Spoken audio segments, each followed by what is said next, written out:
एक बार की बात है, एक छोटे से गांव के किनारे एक घने जंगल में एक जिज्ञासु लड़का था जिसका नाम आर्यन था।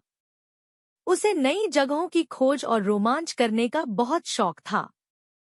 एक दिन आर्यन ने सुना कि जंगल के बीचों बीच एक छिपी हुई झील है जहां तितलियां सितारों की तरह चमकती हैं। कोई नहीं जानता था कि यह सच है या सिर्फ एक कहानी, लेकिन आर्यन ने इसका पता लगाने का फैसला किया। सुबह सुबह वह धुंधले जंगल की ओर निकल पड़ा। पेड़ों की पत्तियां हल्की हवा में फड़फड़ाती थी और जंगल की जमीन पर छोटे छोटे जंगली फूल बिखरे हुए थे। घंटों चलने के बाद वह एक खुली जगह पर पहुंचा, जहां एक चमचमाती झील थी। झील के ऊपर दर्जनों तितलियां उड़ रही थी, जो सुनहरे, नीले और गुलाबी रंगों में चमक रही थी। यह दृश्य आर्यन के लिए सबसे जादुई था जो उसने कभी देखा था। जैसे ही आर्यन नजदीक गया, उसने देखा कि झील के किनारे एक तितली परेशान है। उसका एक पंख मुड़ गया है और वह उड़ नहीं पा रही है। आर्यन ने उसे धीरे से उठाया और अपनी हथेली में रखा। तितली ने कमजोर पंखों को फड़फड़ाया और अचानक आर्यन की आश्चर्यचकित करने के लिए वह एक मीठी, घंटी जैसी आवाज में बोली, "धन्यवाद, आर्यन," उसने कहा। कुछ ही लोग यहाँ तक पहुँचते हैं और बहुत कम लोग दयालुता दिखाते हैं। मैं लूमा हूँ, चमकती तितलियों की संरक्षक। आर्यन की आंखें चौड़ी हो गईं। लूमा, तुम कैसे बोल रही हो? और तुम सब सितारों की तरह क्यों चमकती हो? लूमा ने समझाया, हम जादुई तितलियां हैं, जो इस जंगल की रक्षा के लिए बनाई गई है। हम में से प्रत्येक के पास सितारों की एक छोटी सी रोशनी होती है। लेकिन यदि हम में से कोई घायल होता है या हम अपनी चमक खो देते हैं, तो जंगल का जादू कमजोर पड़ जाता है।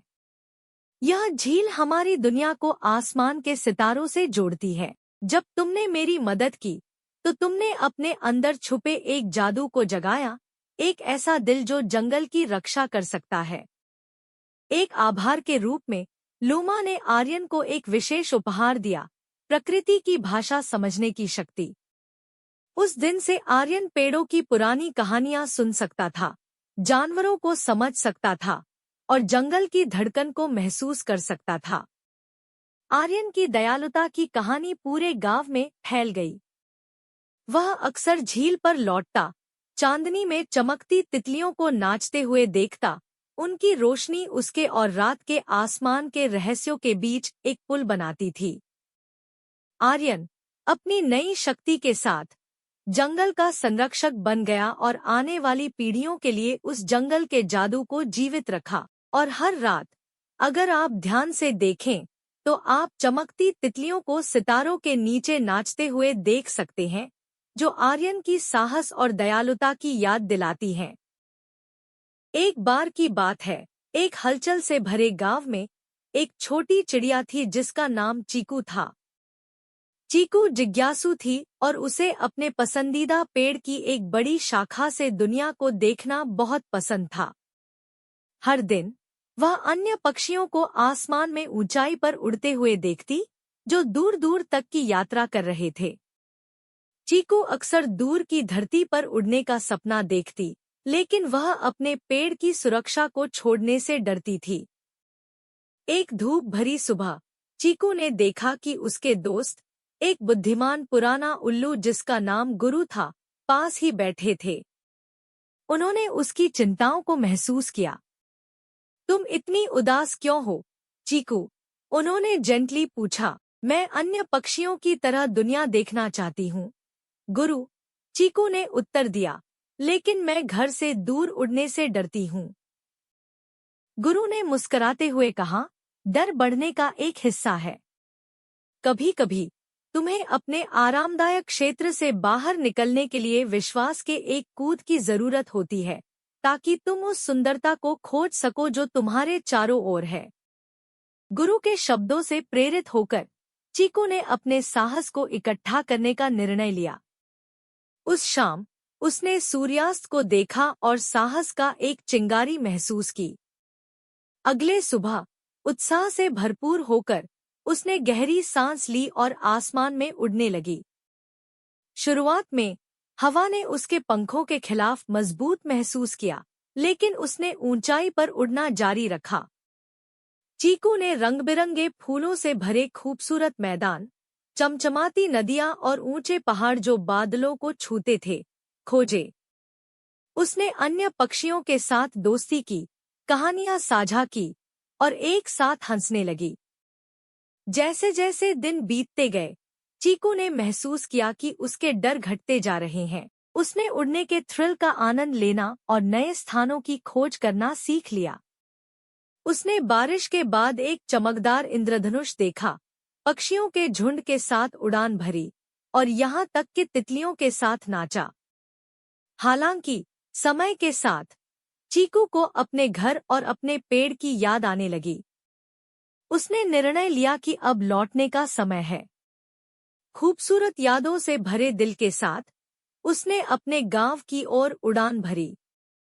जब वह अपने पसंदीदा शाखा पर उतरी, तो उसने उपलब्धि की एक भावना महसूस की। चीकू ने महसूस किया कि यात्रा करने से वह मजबूत और साहसी हो गई है। उसने खुशी-खुशी चहकते हुए अपनी रोमांचक कहानियां अपने दोस्तों के साथ साझा की। उस दिन से वह गांव के सभी छोटे पक्षियों के लिए प्रेरणा बन गई, उन्हें अपने सपनों को अपनाने और दुनिया की खोज करने के लिए प्रोत्साहित किया। और इस तरह चीकू चिड़िया ने सीखा कि कभी-कभी डर को पार करने का सबसे अच्छा तरीका अपने पंख फैलाना और उड़ना है। एक छोटा बच्चा, अमन, अपने दादा के साथ एक पुराने महल का दर्शन करने जाता है। महल की विरासत और पुरानी चित्रकारी उससे मोह लेते हैं।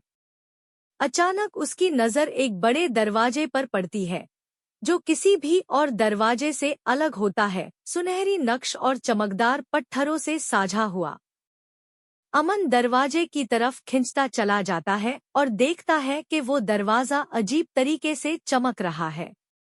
उसके पास जाते ही दरवाज़ा खुद खुल जाता है और उसके पीछे एक अलग दुनिया का नजारा होता है। दरवाज़ा से गुजरने पर अमन एक खिलते हुए बगीचे में पहुंच जाता है, जहां जादू के रंग बिखरे गए होते हैं। पेड़ों से रंगीन पत्ते गिर रहे होते हैं और फूल से चमकते हुए तितलियां उड़ती है। बगीचे के बीच में एक रोशनी का सफेद फूल होता है, जो सिर्फ अमन के लिए खिल रहा होता है।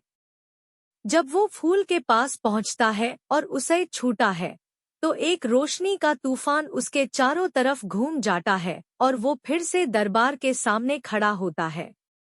अमन अपने दादा को अपने इस अद्भुत सफर के बारे में बताता है, लेकिन दादा उसकी बातों को एक सपना समझते हैं। लेकिन अमन के दिल में वो जादुई दरवाज़ा और अपने साहसिक सफर की याद हमेशा बस जाती है।